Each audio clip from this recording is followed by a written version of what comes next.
Bienvenidos al canal Historical Criminal, el canal donde el pasado se mezcla con el misterio.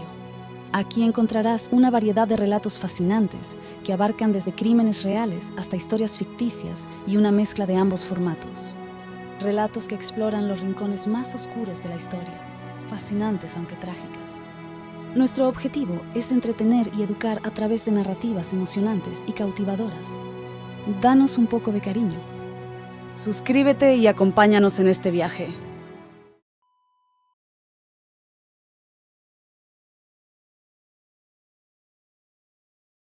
El asesinato de Sonia Rescalvo Zafra, un trágico punto de inflexión en la lucha contra la transfobia. El inicio de la década de los 90 representa una posibilidad de cambios para España. Barcelona es puesta en el ojo mediático porque se ha ganado la oportunidad de organizar las Olimpiadas.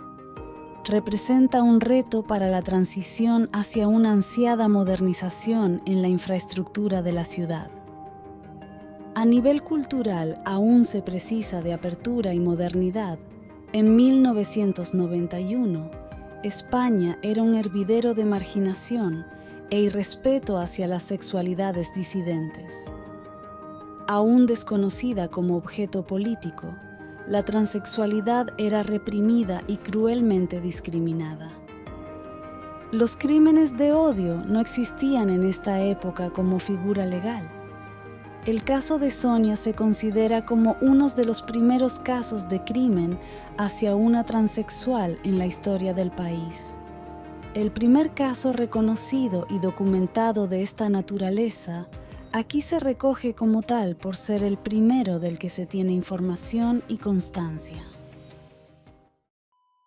Rosa Rescalvo Zafra nació en Cuenca el 12 de octubre de 1956. Se trasladó siendo adolescente de 16 años a Barcelona, escapando de su situación familiar. Ahí trabajó muchos años como bailarina en centros nocturnos, teatros y cabaret de los años 70.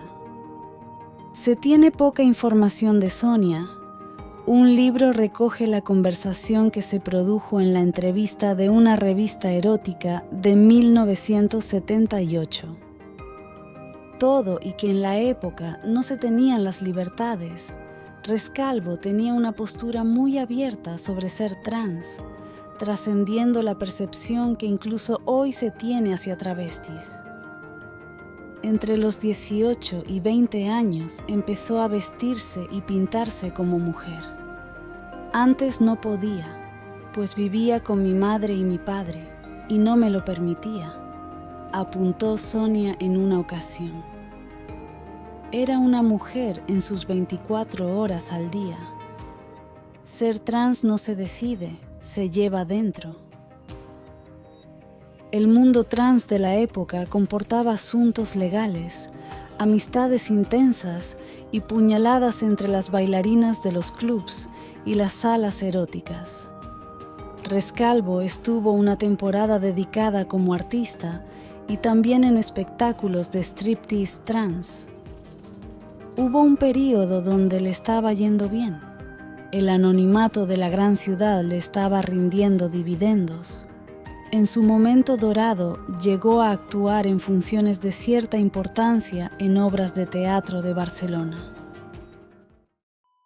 Fue una época donde se convivió con otras expresiones dentro de la sociedad en los 90. Por un lado, la vulnerabilidad en que era empujada una persona trans al quedar marginada de la ley. Y por otro lado, la peligrosidad social a la cual sometía a la población la implantación de terror de grupos radicales. En España hubo grupos neonazis denominados los Cabezas Rapadas. Sembraron el pánico en Madrid de los años 90 y con cierta presencia en las demás ciudades del país. Estos no tuvieron ningún impacto en la legislación española o en políticas públicas, pero su violencia y odio sí que dejaron una huella de horror en la sociedad. En Barcelona, un grupo de 6 jóvenes eran parte de los grupos de extrema derecha que sembraron el terror. salían a la calle con armas blancas como bates y puños americanos. Formaban parte de Boixos Nois, locos chicos, y atormentaba en las calles a objetores de conciencia, punks, ocupas y demás epítetos formulados por ellos mismos como travestis, maricones y demás escorias. Rescalvo se enamoró un par de veces. Los amores le pagaron mal llevándose su dinero y cuando la arruinaron también la abandonaron. A sus 35 años de edad se conoce que había caído en indigencia y se dedicó a la prostitución. Usualmente dormía en la glorieta del parque. El 6 de octubre de 1991, con un ambiente preolímpico que impregnaba a la ciudad condal, fue asesinada Sonia Rescalvo Zafra. 2 mujeres trans duermen en el suelo del parque de la Ciutadella. Los 6 neonazis están de cacería por el centro de la ciudad. En su recorrido de sombría crueldad y ataques indistintos, se escurren por la valla del parque y se enrutan hacia la glorieta donde es habitual la presencia de prostitutas. Encuentran a las mujeres a las cuales apalean con saña y desproporción, mujeres sin apenas pertenencias y en condición de indigencia. Después de ser pateadas con botas de puntas metálicas recubiertas, a su paso de vorágine también agreden a un indigente. No satisfechos, regresan con un palo de escoba para rematar y apalizar a las mujeres. Sonia fue la única víctima mortal y 2 víctimas gravemente heridas. Sonia Rescalvo fue brutalmente asesinada por su condición trans. En esa época las mujeres trans se encontraban cercanas al mundo de la prostitución. Con frecuencia, una de las pocas maneras para trabajar y tener la posibilidad de sobrevivir. El caso estuvo en manos de la Policía Nacional. Por tratarse de una travesti, la víctima no tuvo la consideración que todo caso amerita. El cuerpo policial de los Mossos d'Esquadra apenas estaba desplegando en importancia a la comunidad catalana. La Policía Nacional dio poco respeto al caso. La investigación pasa a manos de los Mossos. Joan Carles Molinero y su equipo pasaron a ser los responsables de la investigación del asesinato. Héctor López Frutos es grabado cuando admite saber quiénes mataron a Sonia Rescalvo mediante conversación de un teléfono pinchado. El agente Molinero mantuvo desde el inicio de la investigación que era claro que el móvil del crimen había sido la discriminación.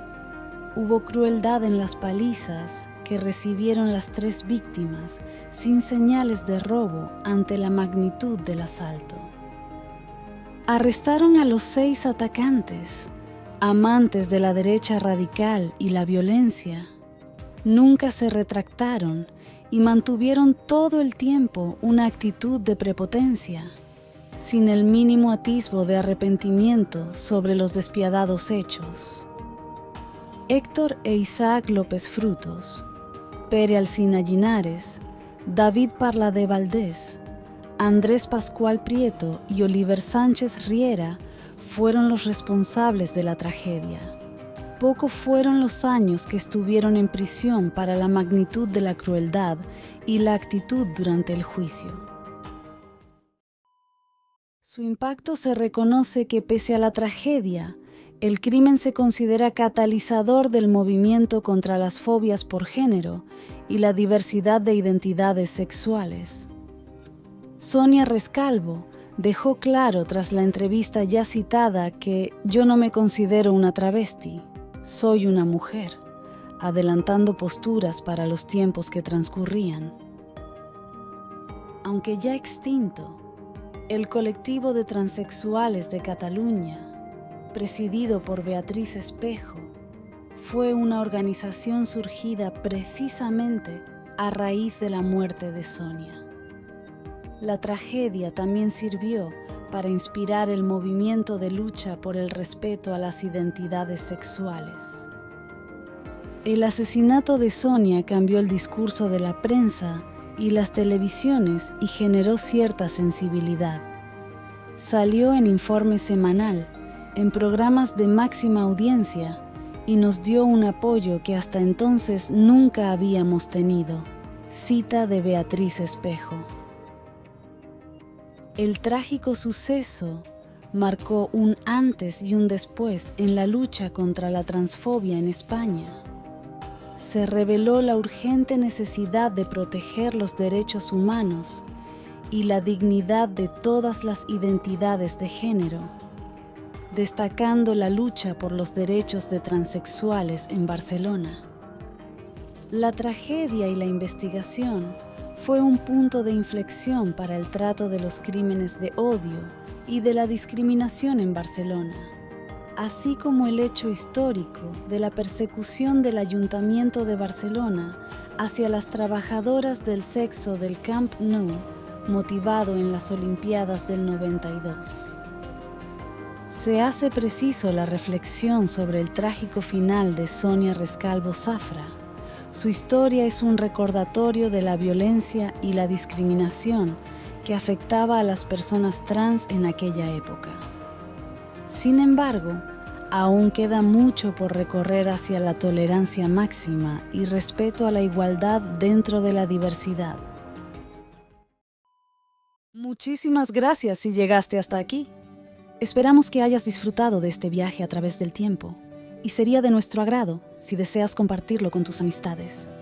No te olvides de suscribirte y activar la campana de notificaciones para no perderte ninguno de nuestros próximos vídeos. Recuerda que la historia criminal nunca deja de sorprendernos. Gracias por ser parte de esta comunidad de investigadores y apasionados por la historia. ¿Tienes sugerencias para futuros episodios o quieres contarnos tu opinión? Déjanos un comentario para seguir mejorando juntos. Nos vemos en el próximo episodio.